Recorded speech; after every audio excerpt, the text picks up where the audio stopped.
La progéniture des humains ne reste pas en famille pendant la journée. Ils vont quotidiennement dans un bâtiment appelé lycée, spécialisé dans l'éducation des petits hommes. Ils se rassemblent par affinité avant que les adultes ne leur imposent un groupe constitué selon leur âge, sauf cas particulier.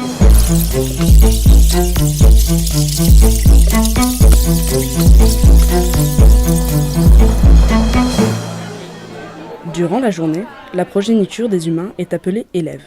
Ce ne sont pas les parents qui leur apprennent comment acquérir leur autonomie dans la vie, mais des individus spécialisés dans l'apprentissage qui sont, eux, appelés professeurs.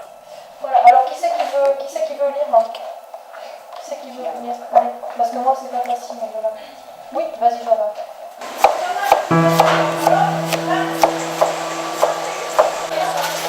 Contrairement à nous, les humains ne chassent pas pour se nourrir. Ils vont dans une salle où d'autres adultes contrôlent toute l'alimentation. Certains petits hommes logent dans le lycée. Les humains séparent leur progéniture au moment du coucher. D'un côté du bâtiment résident les mâles et de l'autre les femelles. Ce système est obligatoire pour éviter toute forme de copulation précoce. Malgré tout, certains désobéissent à la règle, mais des adultes sont assignés au maintien de l'ordre au sein de la pouponnière. Hé, qu'est-ce que tu fais? C'est trop chiant. C'est toujours pareil les documentaires sur les humains. Je vois, la culture et toi, ça fait toujours bien. Ben quoi? Pourquoi tu voudrais regarder un documentaire sur les humains? Ils sont pas comme nous, ils mènent une vie sans intérêt, ils servent à rien. Enfin si, ils servent à nous faire. Ah, alors, tu en as mis du temps. Tu t'es bien amusé? Vous avez de la chance. J'ai eu du mal à le capturer. Il a failli s'échapper plusieurs fois, mais grâce à Abrège, papa Abrège, on a quoi à grailler? Quoi? Tu as encore volé un poulet de batterie d'à côté? Quel incapable celui-là. Non, moi je préfère. Quoi? Tu veux manger autre chose? Va la traverser cette connerie de... Oh ta gueule, papa! Stop. Alan, tu sors ça d'où là?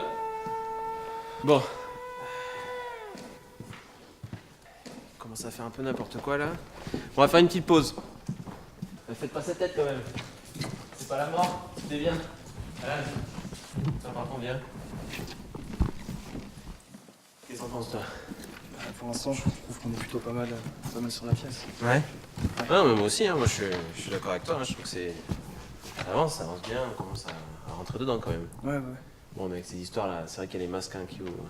Un petit peu, on a tendance à suffoquer sur scène, mais ça va. Mais ça va? Ça va. Bon. Moi aussi, je suis assez content, mais bon voilà, je pense que t'en as conscience, il manque encore un peu quelque chose pour toi. Ouais, je sais. Tu le sens ça? Je sais, je le sens, ouais.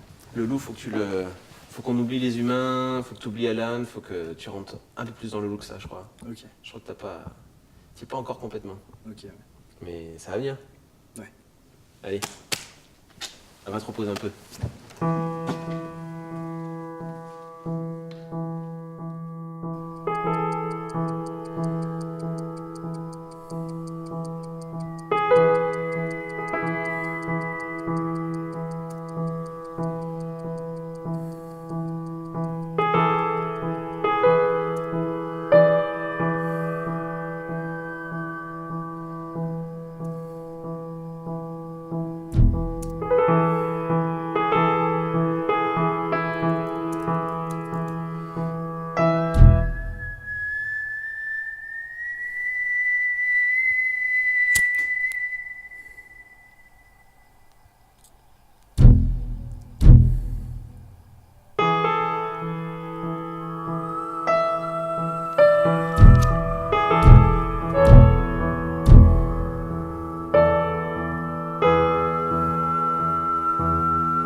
Eh ben ça fait du bien par là où ça passe, hein.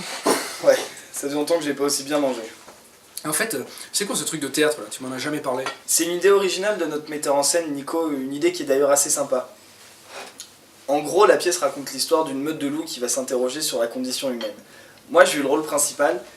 Du coup, j'incarne un jeune loup qui va quitter son clan, quitter ses parents, partir voyager, tout ça, quoi. C'est une histoire qui va bien, papa. Ah ouais? Parce que t'aimes les loups, toi, maintenant? Elle sait très bien que j'aime pas ça. Ça va, je blague. Ouais, mais moi, ça me fait pas rire du tout. Faut pas que tu le prennes comme ça. Mais moi, je vous parle d'un problème sérieux, bordel. Hein, c'est pas toi qui flippes tous les soirs. Moi, dès que j'entends une brebis dans mon sommeil, je me réveille en sursaut, le fusil à la main, et je vais voir mon troupeau. T'en rends pas compte de ça? Si tu prenais ton chien pour surveiller tes bêtes, t'aurais pas tous ces soucis. Le loup viendrait jamais. Et puis d'abord, c'est un prédateur, il était là avant toi, non? Je veux pas savoir. Hein. Vous les jeunes, vous êtes pas sur le terrain. Hein. Toi tu fais du cinéma, tu fais du théâtre avec des petits toutous, là, bien gentils. Hein. Mais j'aimerais bien te voir, hein, y aller au milieu des troupeaux en pleine nuit dans le bois. Hein. Tu dis n'importe quoi. Le loup il s'attaquera jamais à un homme.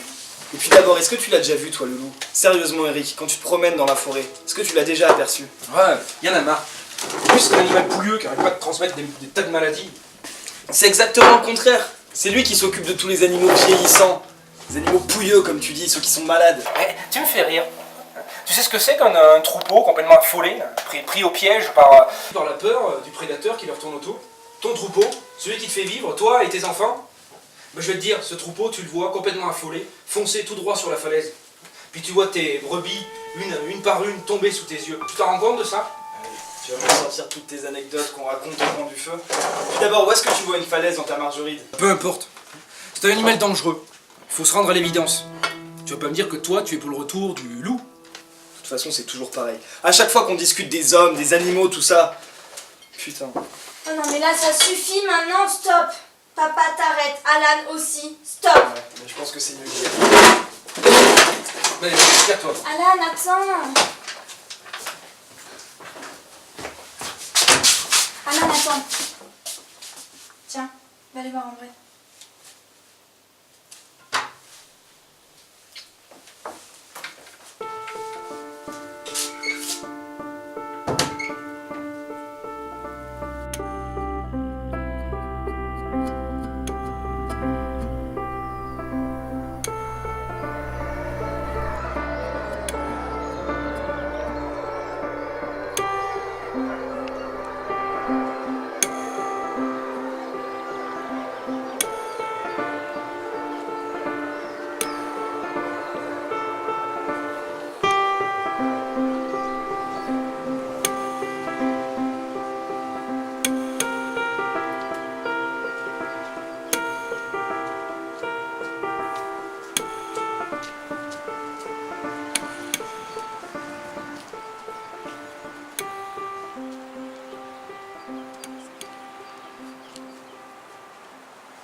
La progéniture des humains ne reste pas en famille pendant la journée.